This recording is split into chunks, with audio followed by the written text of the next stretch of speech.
I pulled into my usual parking spot at 7:58 a.m., just like every morning, 2 minutes to spare before my first meeting. The familiar weight of my laptop bag against my shoulder provided a sense of comfort as I made my way through the office building's rotating doors, nodding to Jim, the security guard who's been here even longer than I have. My phone buzzed. Rachel had sent a photo of her latest art piece, an abstract explosion of colors that seemed to burst from the canvas. Beautiful but chaotic, just like her.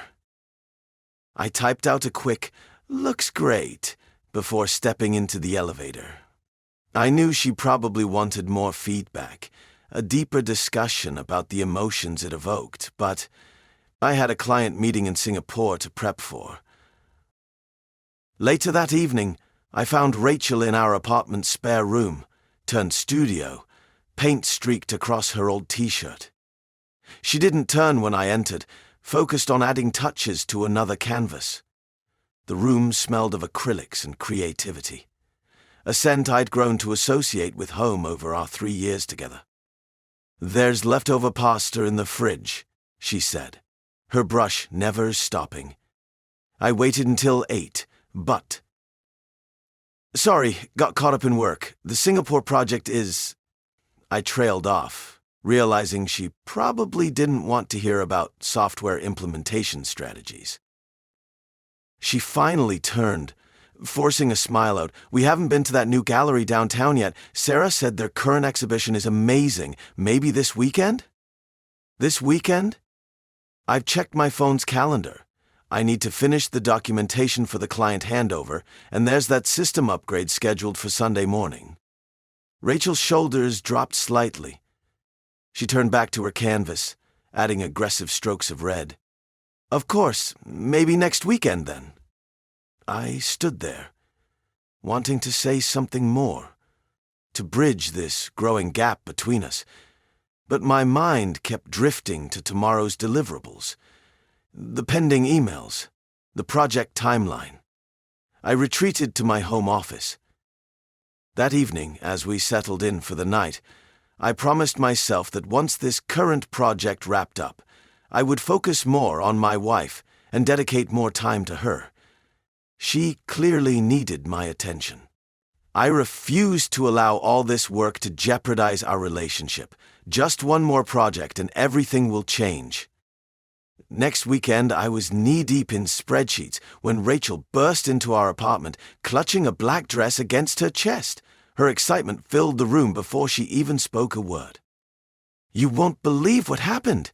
This was supposed to be delivered to Lila in 4B, but it ended up at our door."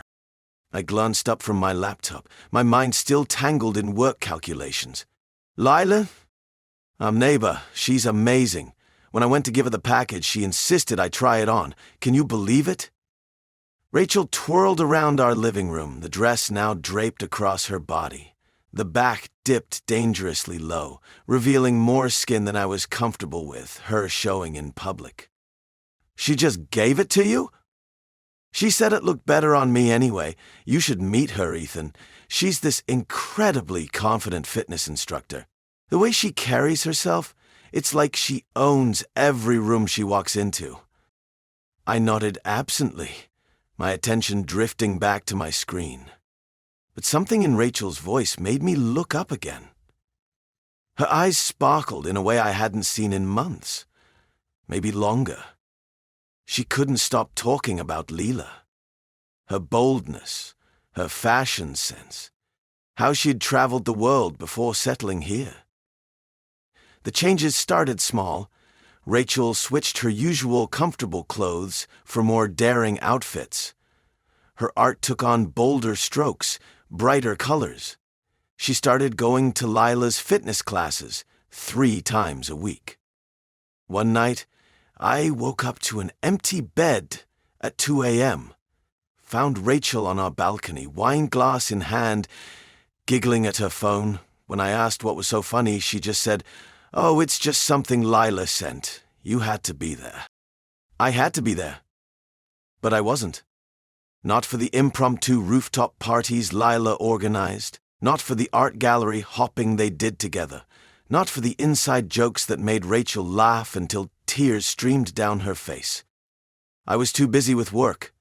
The project still loomed over me. Lila thinks I should submit my work to that new gallery in Soho, Rachel announced over dinner one evening. She pushed her food around the plate, barely containing her excitement. She knows the curator. That's great, I managed, though something heavy settled in my stomach. When did Lila's opinion start mattering more than mine? I trusted Rachel completely. That wasn't the issue, but watching her light up every time Lila's name popped up on her phone, seeing her rush to get ready for their plans, noticing how she started adopting Lila's mannerisms, it felt like I was losing pieces of her to someone I'd never even met. The worst part? I couldn't even be angry. Lila seemed to be giving Rachel something I couldn't. A sense of adventure, spontaneity, the courage to push her boundaries. While I sat with my spreadsheets and client meetings, Lila was helping Rachel become a bolder version of herself. I stared at my screen, the lines blurring together as the office lights dimmed automatically. Another late night. A message notification popped up, Rachel asking about dinner plans. I quickly typed back that I'd be working late again. My phone buzzed 3 more times, but I kept my focus on debugging the system architecture. The client meeting next week would determine if we'd landed the biggest contract of the quarter. Just a few more weeks of this, I kept telling myself, just until we get past this hurdle. When I finally made it home past midnight, I found Rachel curled up on the couch, still awake, sketching in her notebook. She closed it as soon as I walked in. You missed Lila's pop-up gallery event. I told you about it last week. I dropped my laptop bag by the door. I'm sorry, I completely forgot. The client always needs something. She stood up, hugging her sketchbook to her chest. You've been saying just a few more weeks for 3 months now. This project could mean a promotion. We could finally take that trip you wanted. I don't want a trip months from now. I want my boyfriend to be present. Her voice cracked slightly. When was the last time we had dinner together? Or went for a walk? Or just talked? I rubbed my temples, exhaustion making it hard to think clearly. Look, I know it's been rough, but... Rough? It's been lonely, Ethan. Do you know Lila asked me today if we'd broken up? Because she sees more of me than you do. That's not fair. I'm doing this for us. No, you're doing this for you, for your career, for your comfort zone.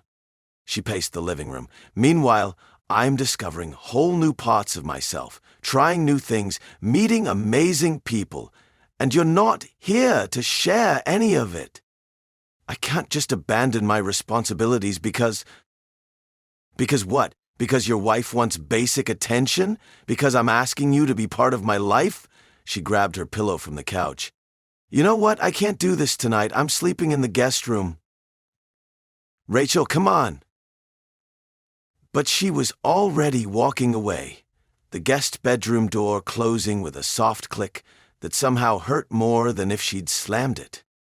I stood in our empty living room, my laptop bag still by the door, containing endless hours of work that suddenly felt hollow. The morning sun filtered through our kitchen window as Rachel and I shared a quiet breakfast. The tension from last night's arguments still lingered, but we'd both cooled off. I pushed my eggs around the plate, searching for the right words to apologize properly. Rachel broke the silence first. Hey, Lila's throwing this party tonight. She specifically asked me to invite you too. My shoulders tensed at the mention of Lila's name. The project deadline loomed over me like a storm cloud, and my inbox was already flooding with urgent client requests. I don't think I can make it, still buried in work. I gestured at my laptop on the counter. But you should definitely go. Have fun for both of us." Rachel's face fell slightly, but she nodded. "You sure? It might be good for you to take a break." "I'm sure. Really. Go enjoy yourself." I forced a smile, trying to ignore the knot forming in my stomach. After Rachel left for the party, I sat at my desk staring at lines of an email that refused to make sense. My mind kept wandering to the party.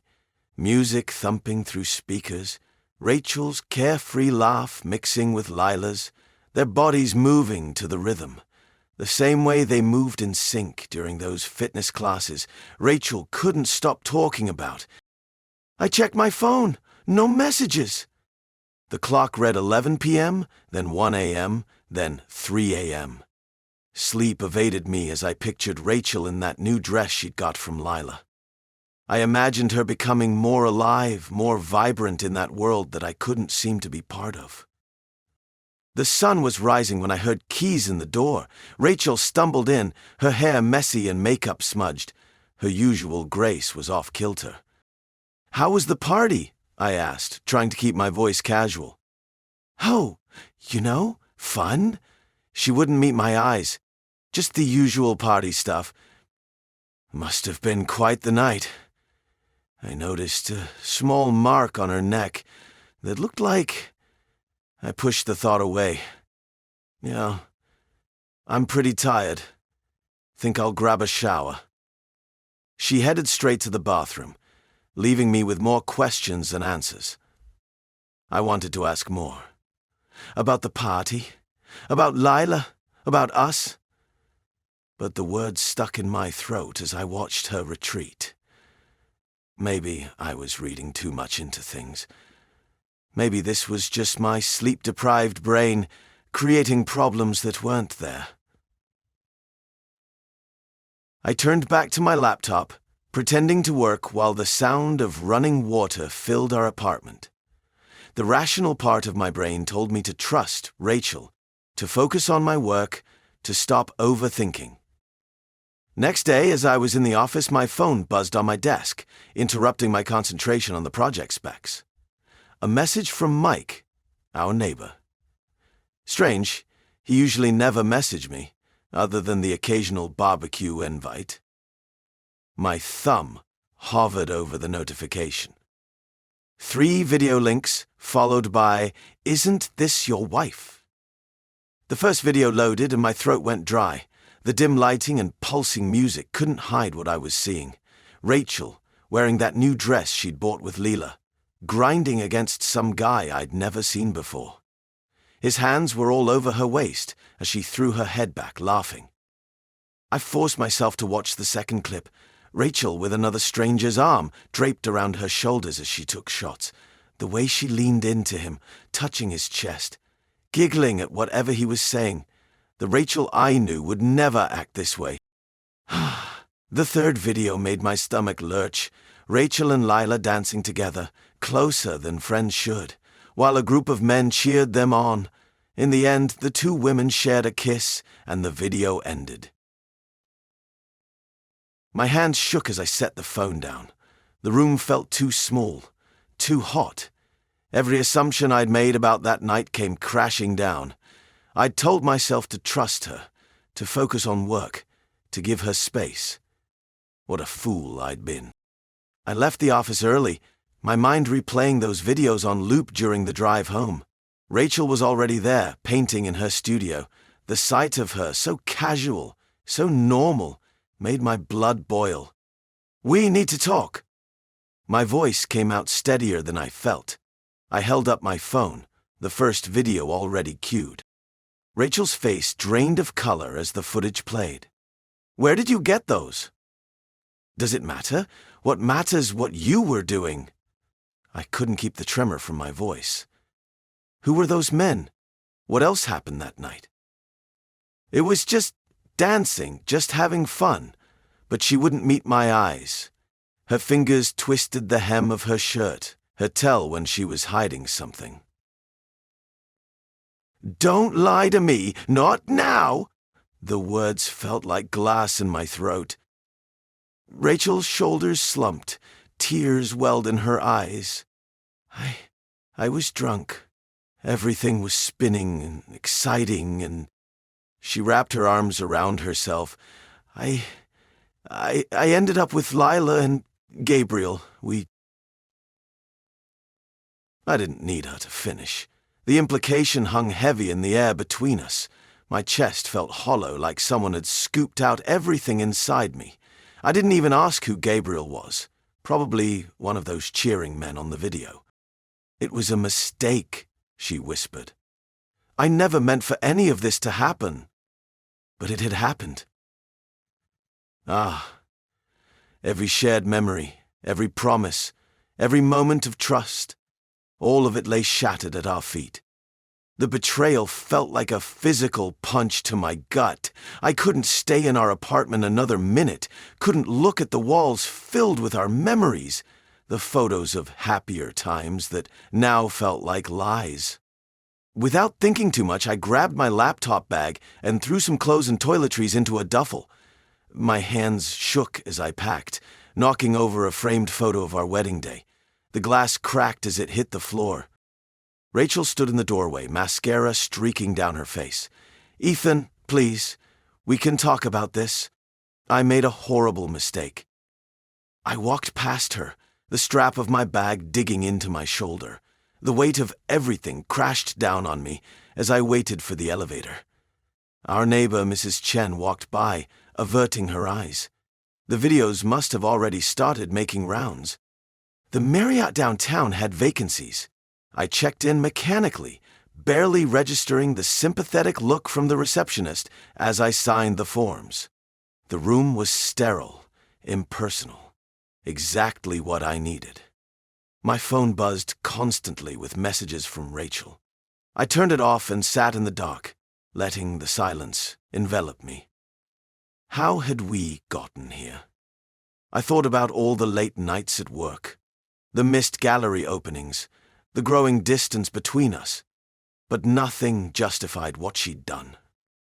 Over the next 2 days, I buried myself in work at the office, avoiding our apartment building entirely.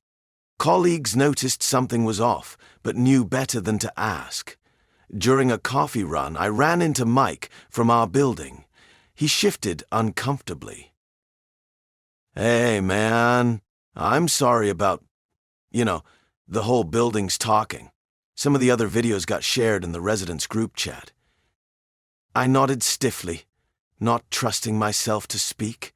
The thought of our neighbors watching those videos, judging Rachel, whispering behind her back, it made me sick, even after everything.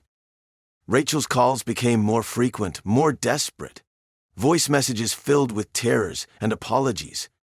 "I can't take this alone. Please, come home. We can fix this." I listened to each one, my finger hovering over the callback button, but every time I closed my eyes, those videos played again. The trust we'd built over years lay shattered. I wasn't sure anything could fix that. "I need more time," I texted back finally. "Please don't call." The hotel room became my sanctuary, away from the gossip, the sideways glances, the weight of our broken marriage. I needed this space to think, to breathe, to figure out if there was anything left to salvage or if this was truly the end. The more I thought about it, the clearer Lila's influence became. Since she moved into our building, everything changed. The provocative outfits Rachel started wearing, the late-night parties, the new adventurous attitude. Lila had methodically drawn Rachel into her lifestyle, encouraging her to push boundaries further and further. My phone buzzed again, another message from Rachel. I'd lost count how many there were now. This time she wanted to meet, to explain everything. After staring at the message for what felt like hours, I agreed. We set up a time at a neutral coffee shop downtown. Rachel was already there when I arrived, hands wrapped around an untouched cup of coffee. Her eyes were red and puffy. She launched into an explanation before I even sat down, how sorry she was, how it was a huge mistake, how the alcohol and Lila's encouragement had clouded her judgment. I'll cut ties with Lila completely, she promised, reaching for my hand across the table. I pulled back. We can go to counseling, work through this. I'll do anything.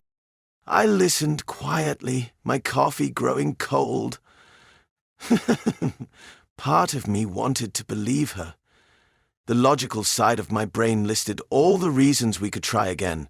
Our history, the life we'd built, the love that was still there underneath all this mess. But my gut knew better. The trust was gone, shattered like glass. No amount of superglue could put it back together without showing the cracks. I'm filing for divorce, I said finally, my voice steadier than I expected. I've already talked to a lawyer. Rachel's face crumpled. Tears spilled down her cheeks as she begged me to reconsider. But I'd made my decision. I stood up, left enough cash for both coffees, and walked out. That evening, I arranged to have my remaining things moved out of our apartment while Rachel was at work. As I signed the lease on my new place across town, I felt a strange mix of grief and relief. The pain was still there, sharp and raw, gnawing at the edges of my heart. But underneath it was something else, a flicker of hope, the first glimpse of freedom, of a fresh start on my own terms. I could finally shift my focus back to myself and my work, rediscovering the passions I had set aside in the shadow of our relationship. It felt like stepping into a light I hadn't realized I was craving, a chance to breathe and redefine my priorities without the weight of someone else's expectations looming over me. And for the first time since everything unfolded, I sensed a glimmer of hope for what lay ahead. Hey everyone, if you enjoyed the story, remember to like, subscribe, and comment on the video for more stories like this. Don't forget to turn on notifications so you never miss an update. If you have any similar stories to share, leave them in the comments and we'll make sure to bring them to life. Thanks for watching.